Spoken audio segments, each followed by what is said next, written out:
dire bonjour au monde de l'Internet. Bienvenue à l'Église biblique baptiste de l'Outaouais. On espère que vous allez être bénis comme Dieu veut vous bénir, parce que c'est le jour de la résurrection et on veut glorifier le Seigneur ensemble. Mais nous voulons aussi rendre hommage à notre pasteur. Comme vous voyez bien, ce n'est pas votre pasteur qui est présent devant vous, mais on veut donner la gloire à Dieu pour tout ce qu'il a fait. Et alors, on veut le remémorer et on veut que vous participiez avec nous. Je veux rendre hommage à David, puis je veux rendre aussi hommage au Seigneur Jésus, parce que c'est lui qui nous permet de dire toutes les bonnes choses qu'on va dire. Nous pouvons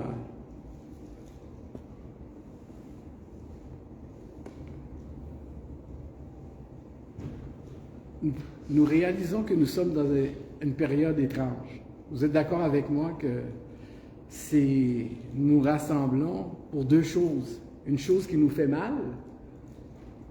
D'un côté, c'est une douleur humaine qu'on a. On a perdu notre pasteur. Puis de l'autre côté, on veut dire gloire à Dieu. Yes. Jésus-Christ est ressuscité. Yes. Il vit.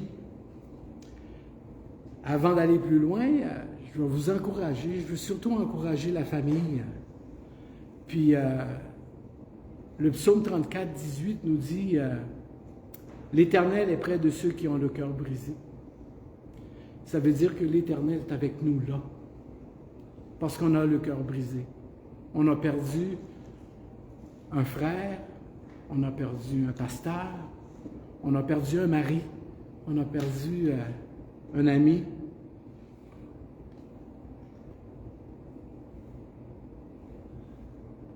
Et c'est cette tension-là qui nous amène ensemble.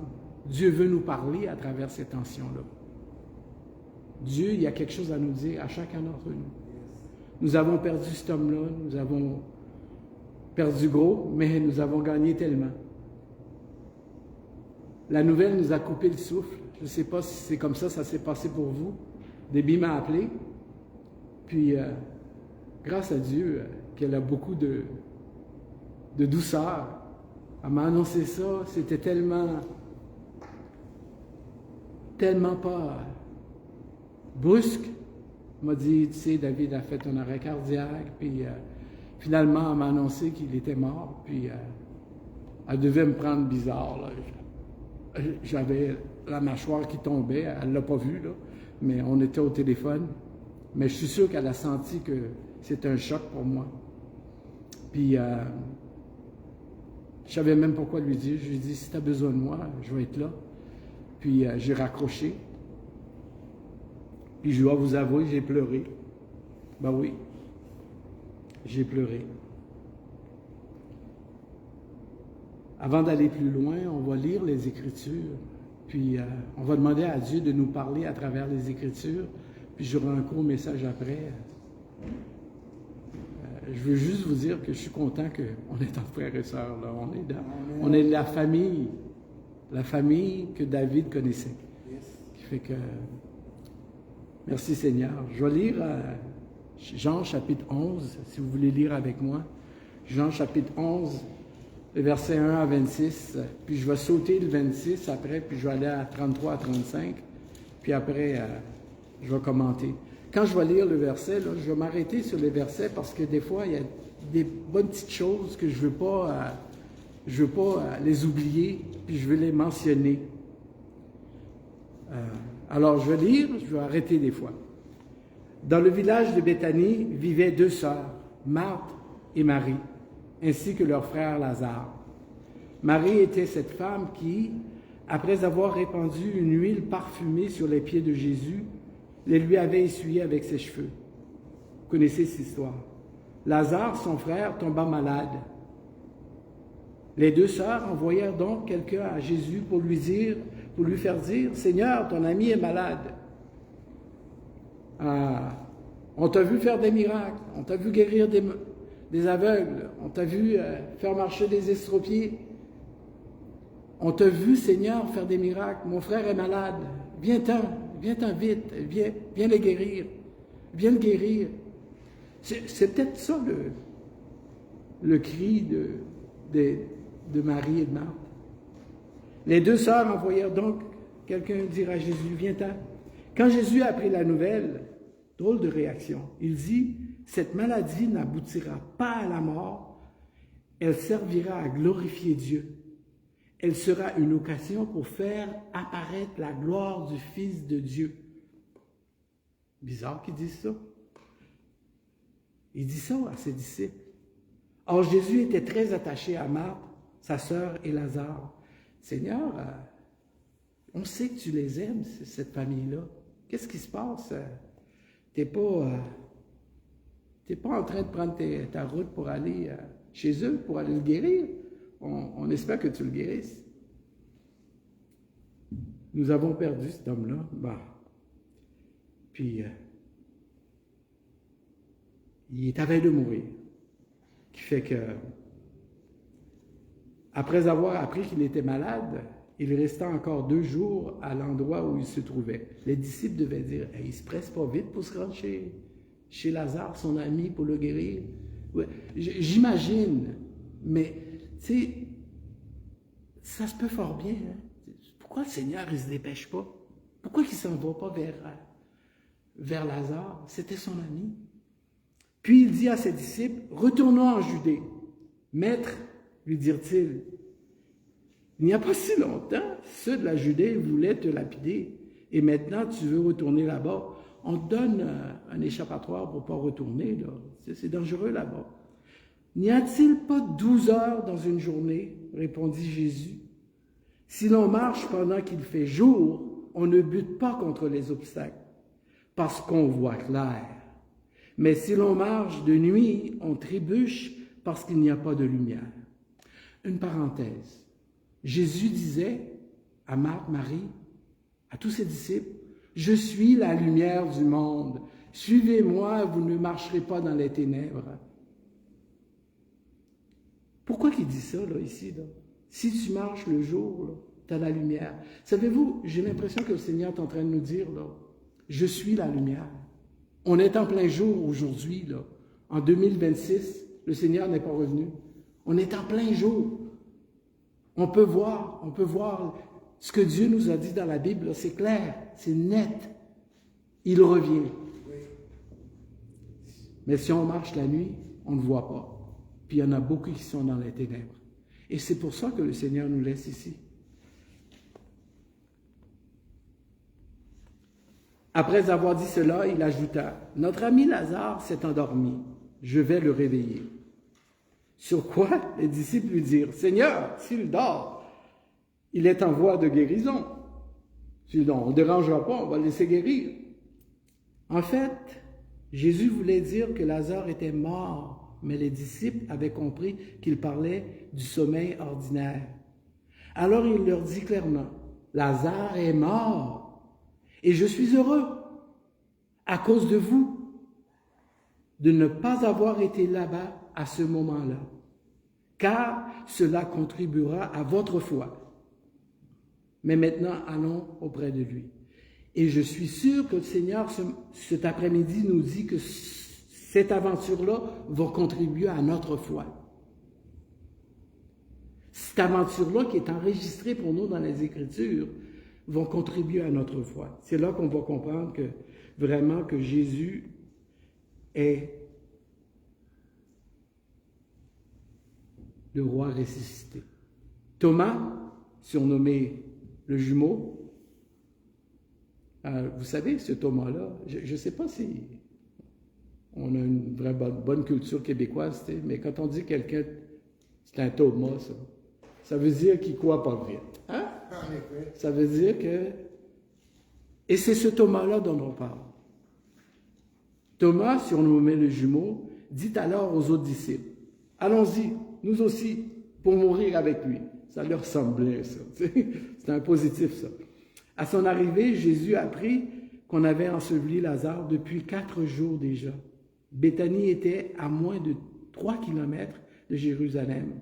Aussi, beaucoup de gens étaient là, venus chez Marthe et Marie pour leur présenter leurs condoléances à l'occasion de la mort de leur frère. Quand Marthe apprit que Jésus approchait du village, elle alla à sa rencontre.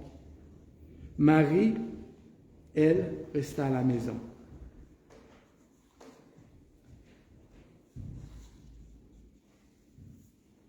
Marthe dit à Jésus, « Seigneur, si tu avais été ici, mon frère ne serait pas mort. » Elle a quand même de la foi, hein? Elle l'a vu faire des miracles, puis elle savait, si tu étais là, mon frère ne serait pas mort. Mais je sais maintenant encore que tout ce que tu demanderas à Dieu, il t'accordera.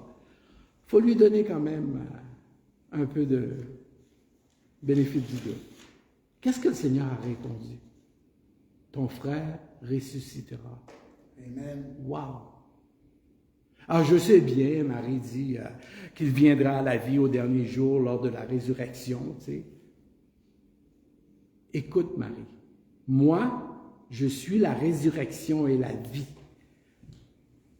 Celui qui place toute sa confiance en moi vivra, même s'il meurt.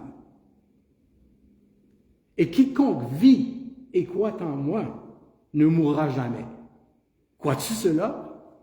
Savez-vous qu'est-ce que le Seigneur nous dit ici dans le texte? C'est que si tu crois en Jésus, là, quand même tu meurs, tu ne mourras pas, tu vas aller dormir. Alléluia. Et au jour de la résurrection, tu vas avoir un nouveau corps, un corps glorifié, pour aller vivre avec le Seigneur. Vous savez, dans toutes les promesses du Seigneur, c'est probablement la promesse qui me plaît le plus, parce que quand je suis venu au Seigneur, j'ai dit au Seigneur, « Tu veux sauver moi?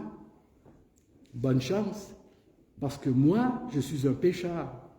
J'aime pécher, puis le Seigneur m'a dit, « Bring it on. » Il m'a dit, « Viens à moi. Viens à moi. Je vais te sauver. Je vais te laver de tes péchés. » Marthe dit à Jésus, « Seigneur, si tu avais été ici. Hein? »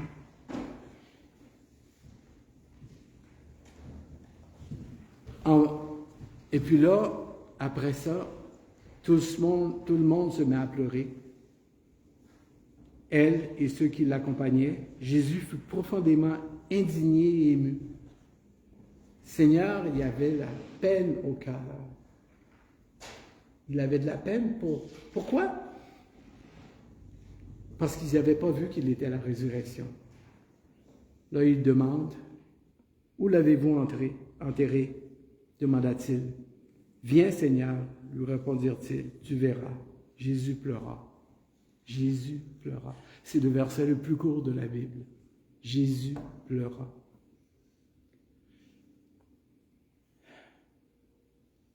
La mort, ça surprend, hein? Mais elle ne triomphe pas. La mort affirme l'espérance de la résurrection. Est-ce que vous réalisez ça? Regardez ce que Jésus il dit dans Jean 11 qu'on vient de lire, 25 et 26. « Je suis la résurrection et la vie. Celui qui croit en moi vivra même s'il meurt. » Puis l'apôtre Paul,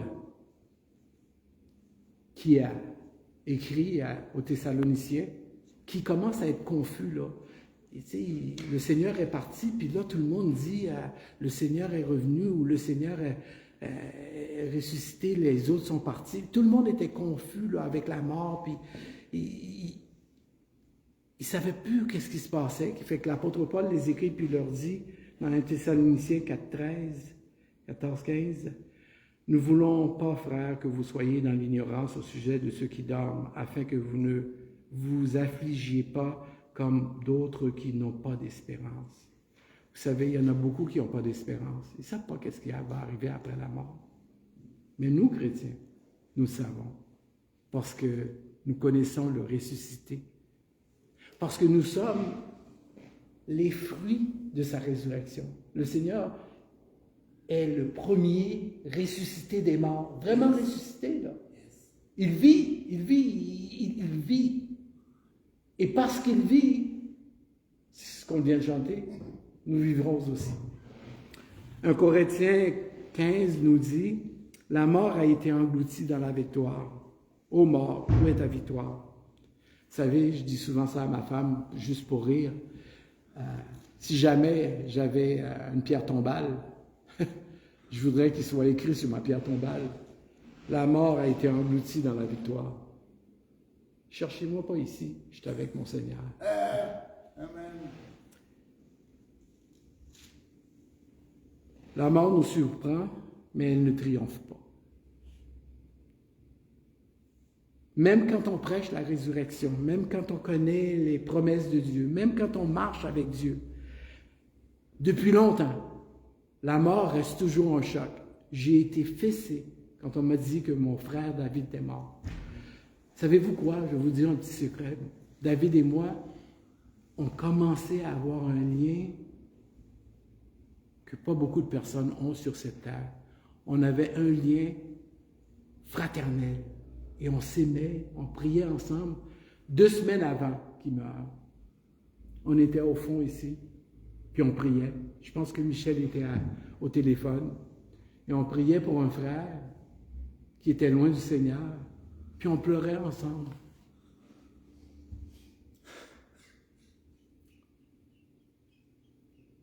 La mort, c'est un choc. Mais ce qui est extraordinaire, c'est que la mort n'a pas surpris, pas Dieu. Nous surprend nous, mais pas Dieu.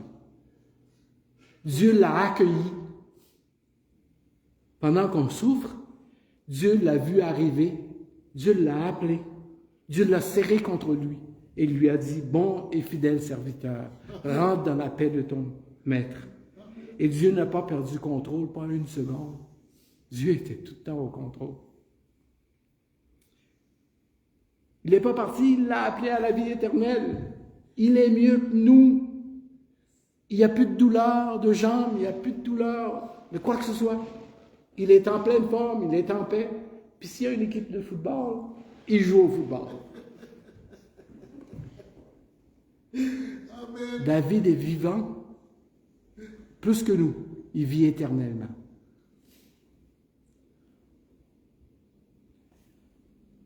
Moi, je veux que nous réalisons que la peine que nous avons, ce que nous ressentons, c'est normal, c'est précieux. C'est précieux ce qu'on sent. La douleur qu'on a n'est pas un manque de foi. Cette tristesse, ce n'est pas une faiblesse.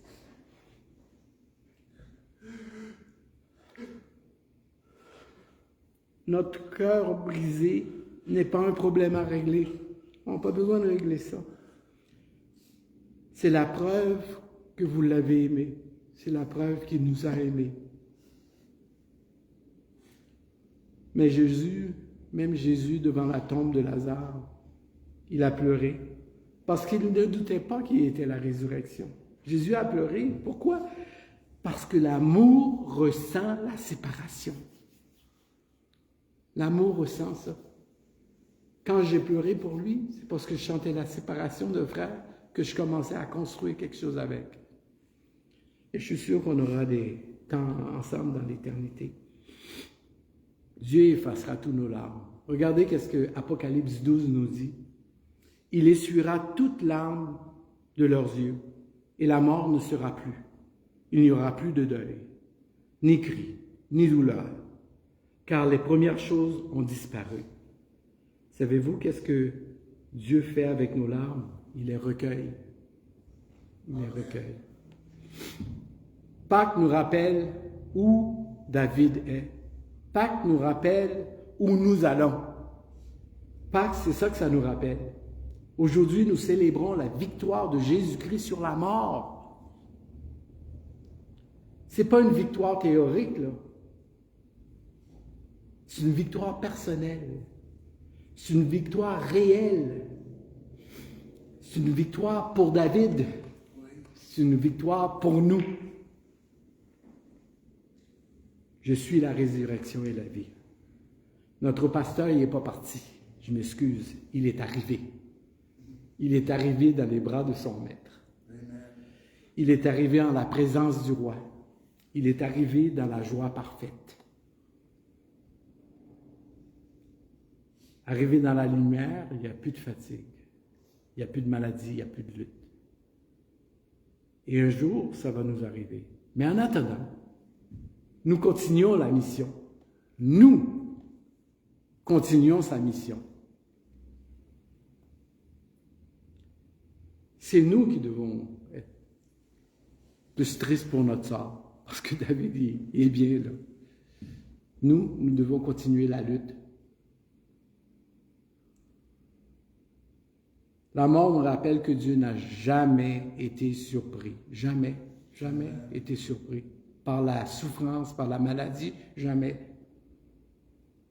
Psaume 139, 16 nous dit « Tous les jours qui m'étaient destinés étaient écrits dans son livre avant qu'aucun n'existe. » Toute notre vie était décrite avant la fin des temps. Avant même que les temps commencent. Avant même la création. Dieu nous voyait dans son livre. Vous savez, vous connaissez l'histoire de Job. Vous la connaissez, hein? Job, en une journée, il a perdu quoi? Toute sa richesse, tous ses pouvoirs, tous ses biens. Après, il a perdu tous ses enfants. Après, tous ses enfants, ce n'était pas assez. L'ennemi a continué à s'acharner contre lui. Il a perdu sa santé, sa femme. Il a tout perdu. Il était en lambeaux, presque. Il y avait des pustules partout, il y avait la lèpre. Puis savez-vous qu'est-ce que la Bible nous dit que Job a fait? Job s'est levé, il a déchiré ses vêtements, il a rasé sa tête. Pas pour les mêmes raisons que moi, là. Quand ils rasaient leur tête, là, dans le Moyen-Orient, c'est parce qu'ils s'humiliaient devant Dieu. Puis il disait à Dieu, c'est toi qui es digne, Seigneur. Tu as le droit de faire ce que tu veux. Job était très respectueux. Et regardez la conclusion de la journée de Job. Job dit, l'Éternel a donné, l'Éternel a repris, que le nom de l'Éternel soit béni.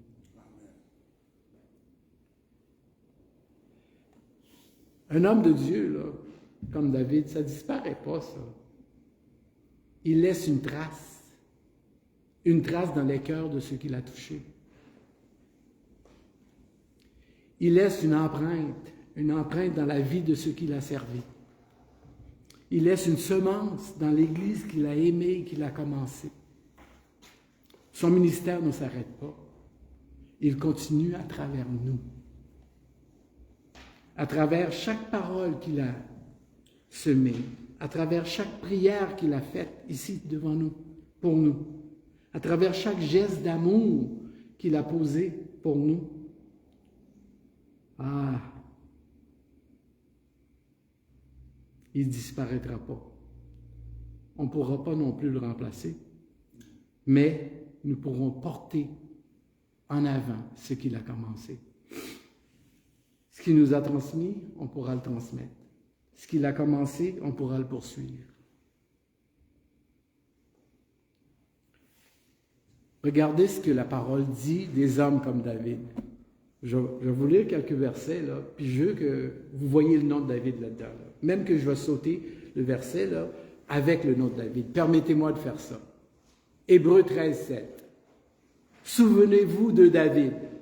Bon, ça dit souvenez-vous de vos conducteurs. C'était un de nos conducteurs. Considérez l'issue de leur vie. Considérez l'issue de la vie de David. Savez-vous c'est quoi l'issue de sa vie? Je vais vous dire c'est quoi.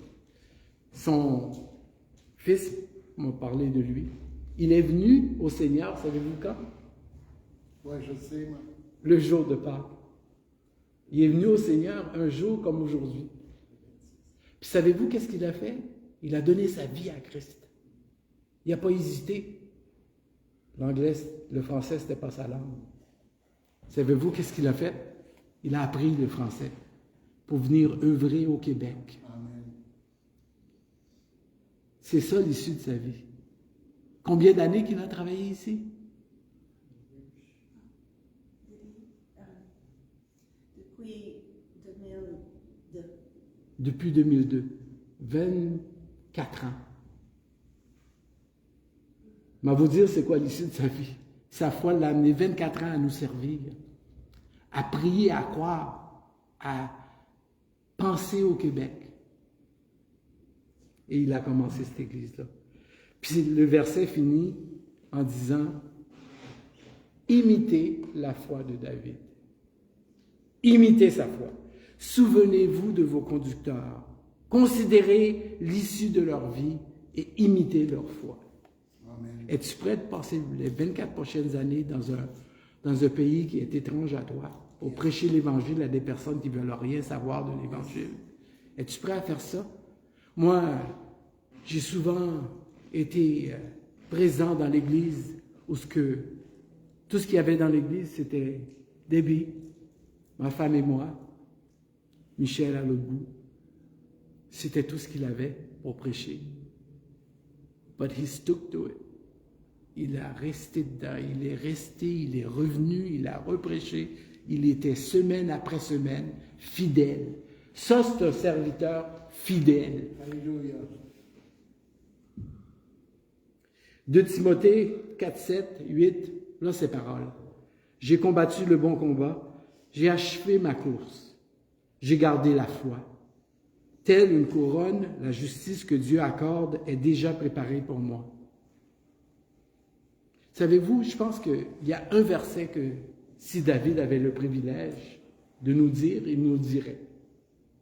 Je vais vous lire ce verset-là. 1 Corinthiens 15, 58.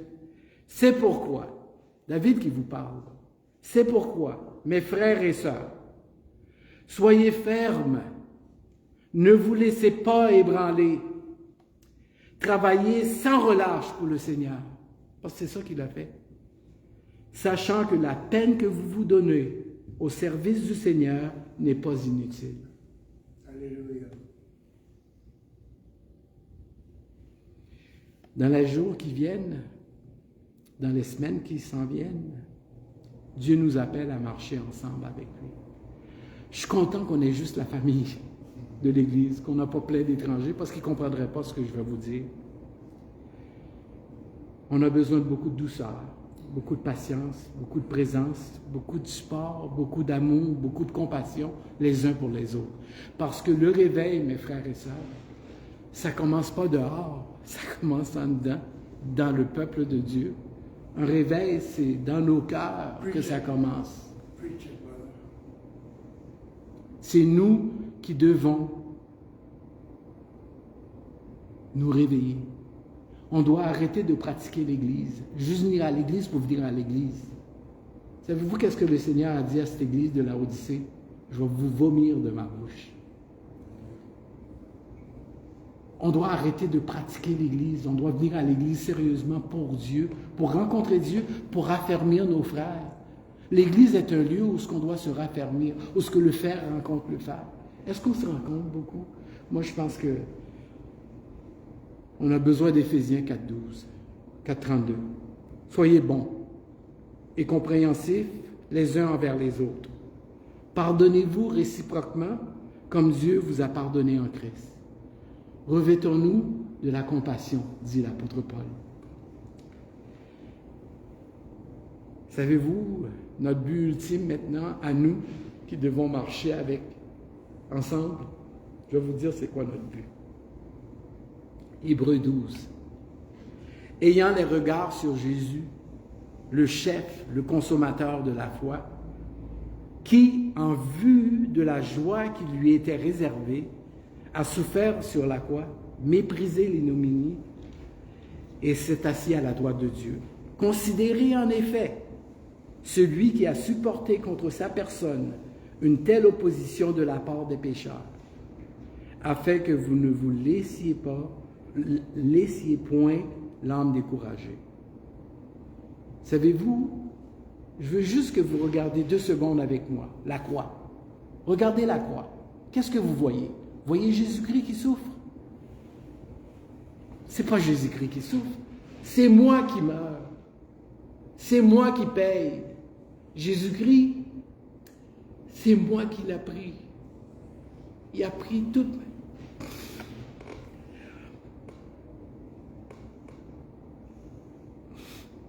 Il a pris nos péchés.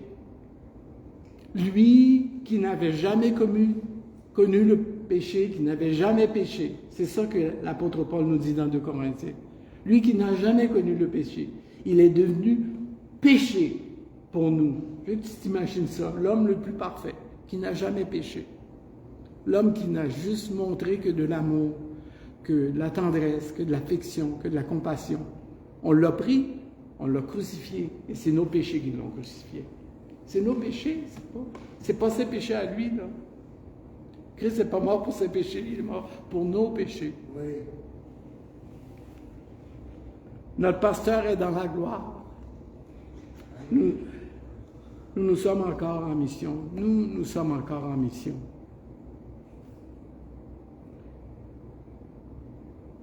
Aujourd'hui, nous célébrons la résurrection. Ce n'est pas un concept.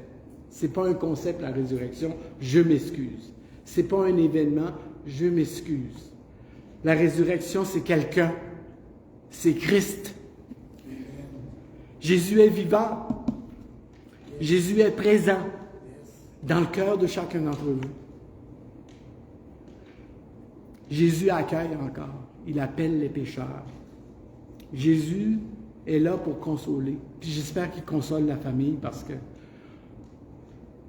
il me console moi. Jésus revient bientôt, les amis. Il revient. Il a promis qu'il allait revenir. Aussi vrai qu'il est ressuscité, aussi vrai qu'il dit que je reviens. Mais vous savez, ce qu'on a lu tantôt dans Jean 11, on a lu qu'il y a 12 heures au jour. Il y a 12 heures. On est en plein jour, là. Jésus-Christ est encore prêt à sauver. Il est encore prêt à accueillir. Il est encore prêt à te donner la vie éternelle. Mais quand les ténèbres vont arriver, là, ça va être trop tard. Et parce qu'il vit, notre pasteur vit aussi.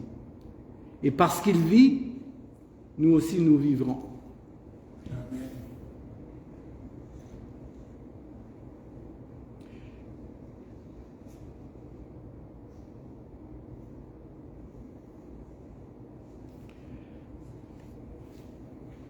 Je m'excuse si je n'avais pas l'intention. Avoir su, j'aurais amené une boîte de Kleenex. J'aimerais ça qu'on se penche puis qu'on prie. Penchons-nous puis prions. En ce jour où nous célébrons la victoire de ton Fils Jésus par sa mort sur la croix, nous venons devant toi, Seigneur, avec des cœurs partagés, avec la douleur de l'absence de notre pasteur, mais avec l'espérance de la résurrection. Les deux sont vrais. Et tu accueilles les deux, Seigneur. Tu accueilles nos cœurs peinés et tu accueilles nos cœurs reconnaissants pour la résurrection. Nous te remercions pour la vie de ton serviteur, pour ce que David y a fait, pour tout ce qu'il a semé, pour tout ce qu'il a porté, pour tout ce qu'il a donné. Merci pour l'amour qu'il a manifesté, pour la fidélité qu'il a incarnée, pour la lumière qu'il a passée derrière lui, qu'il a laissée derrière lui. Il nous a laissé une grande lumière. Aujourd'hui, nous te remettons son épouse, ses fils, ses filles, sa famille au loin, l'Église que tu lui as permis d'être le berger, ses amis. Seigneur, on te les remet tous entre tes mains. Entoure-les de ta paix, entoure-les de ta tendresse, que ta présence soit plus réelle que la douleur. Qu'ils sentent ton bras qui les soutient, ton cœur qui bat à côté d'eux. Seigneur, nous te remettons aussi ton Église. Beaucoup de crainte là, Seigneur, mais nous savons que toi, tu es fidèle. Tu sais ce que représente la perte d'un pasteur, d'un berger, d'un ami. Viens marcher avec nous, Seigneur, dans cette vallée de l'ombre de la mort. Seigneur, dans l'ombre, il y a toujours une lumière derrière. On veut ta lumière, Seigneur. Que ta lumière soit notre lumière. Viens guérir ce qui est brisé, Seigneur. Viens unir ce qui pourrait se disperser. Viens fortifier ce qui pourrait vaciller. Seigneur, nous croyons que tu nous proclames aujourd'hui, la mort n'est pas le dernier mot. Tu as ouvert un chemin que rien, que personne ne peut fermer.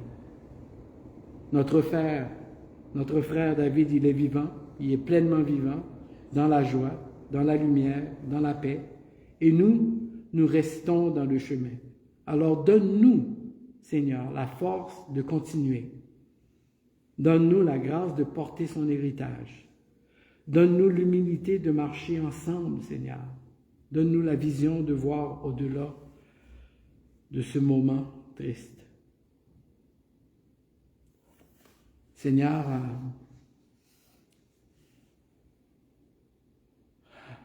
pardonne-moi de ma faiblesse. Seigneur, mon cœur est chargé, lourd, parce que je pense que je manque de confiance en toi, Seigneur. Je sais que tu es fidèle. Je ne sais pas qu'est-ce qui va arriver à notre Église, Seigneur. Toi, tu le sais. Mais je sais, Seigneur, que si nous, comme nous avons vu ce que David nous recommande dans 1 Corinthiens, soyez fermes, inébranlables, travaillant de mieux en mieux à l'œuvre du Seigneur. Et nous verrons que notre travail ne sera pas en vain, Seigneur. Apprends-nous à devenir une vraie Église, Seigneur.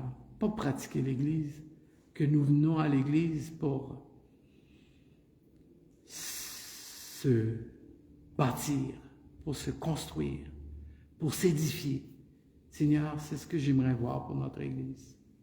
Et je te remercie, Seigneur, parce que tu es capable de le faire. Et c'est dans ton beau nom, Seigneur Jésus, que je te prie et que je te remercie. Amen. Amen.